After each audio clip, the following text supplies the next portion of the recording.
Hello guys, കുറേ നാളായി on voice വന്നിട്ട് ഈ കുപ്പിയൊക്കെ പിടിച്ചിട്ട് നീ എങ്ങോട്ടാന്ന് വിചാരിക്കുമ്പോൾ ഇത് നമ്മുടെ സ്വന്തം കോട്ടയ്ക്കൽ ആര്യവൈദ്യശാലയുടെ ഏലാദി തൈലമാണ്. ഇതെന്തിനു വേണ്ടിയിട്ടാണ് യൂസ് ചെയ്യുന്നതെന്ന് വെച്ചാൽ നമ്മുടെ ഫേസിലുണ്ടാകുന്ന ടാൻ, അതുപോലെ തന്നെ ചെറിയ ചെറിയ പാടുകൾ, ഇതെല്ലാം മാറ്റാൻ നല്ല ഹെൽപ്ഫുള്ളാണിത്. കാരണം ഇത് യൂസ് ചെയ്ത് ഇത് കണ്ടിന്യൂസ് ആയിട്ട് ഒരു 1 മന്ത് യൂസ് ചെയ്താൽ നമുക്ക് അതിൻ്റെ റിസൾട്ട് എന്തായാലും കിട്ടും. ഞാനിത് എൻ്റെ ഒരു പേഴ്സണൽ കാര്യമായിട്ട് കുറച്ച് ടാനൊക്കെ ഫേസിൽ നല്ല രീതിയിൽ അടിച്ച് കുറച്ച് പ്രശ്നമായിട്ട് നിൽക്കുമായിരുന്നു. അപ്പോൾ ഞാൻ റെഗുലറായിട്ട് യൂസ് ചെയ്യുന്നൊരു തൈലമാണിത്. ഭയങ്കര റിസൾട്ടാണ്. ഭയങ്കര റിസൾട്ട് എന്ന് പറഞ്ഞാൽ വെളുത്തിട്ട് പാറും അങ്ങനെയല്ല കേട്ടോ, നമ്മുടെ ഫേസിൽ ഹെൽത്തി ആയിട്ടുള്ളൊരു ഗ്ലോ കിട്ടാൻ വേണ്ടിയിട്ട് നമുക്ക് ഹെൽപ്ഫുൾ ആവുന്ന നല്ലൊരു പ്രോഡക്റ്റാണ്. അപ്പോൾ അൽപ്പാമരത്തി തൈലത്തിൻ്റെ കാര്യം പറയുമ്പോഴത്തേക്കാണ് മുങ്ങിപ്പോകുന്ന ഒന്നാണ് കേട്ടോ ഈ ഏലാദി തൈലം.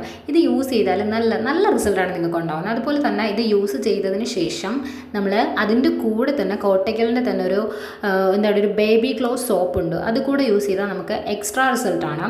അത് നമുക്ക് ബേബീസിന് മാത്രമല്ല, നമുക്ക് അഡൾട്ട്സിനും നല്ല രീതിയിൽ ഹെൽപ്ഫുൾ ആവുന്ന ഒന്നാണ്. അതിൻ്റെ കൂടെ ഞാൻ വീഡിയോയിൽ കാണിച്ചിട്ടില്ല. ഇത് ചെറിയൊരു വാം വാട്ടറിൽ നമ്മൾ നല്ല രീതിയിലൊന്ന് ഫേസ് ഒന്ന് റബ്ബ് ചെയ്തതിന് ശേഷം ഈ സോപ്പ് യൂസ് ചെയ്താൽ നല്ല റിസൾട്ട് കിട്ടും. അപ്പോൾ എല്ലാവരും ഇത് യൂസ് ചെയ്യുന്നുണ്ടെന്ന് അറിയാം, എങ്കിലും ഞാൻ എൻ്റെ രീതിയിൽ ഒരു വീഡിയോ ഇട്ടുന്നേ ഉള്ളൂ. അപ്പോൾ അത്രയേ ഉള്ളൂ. ബൈ.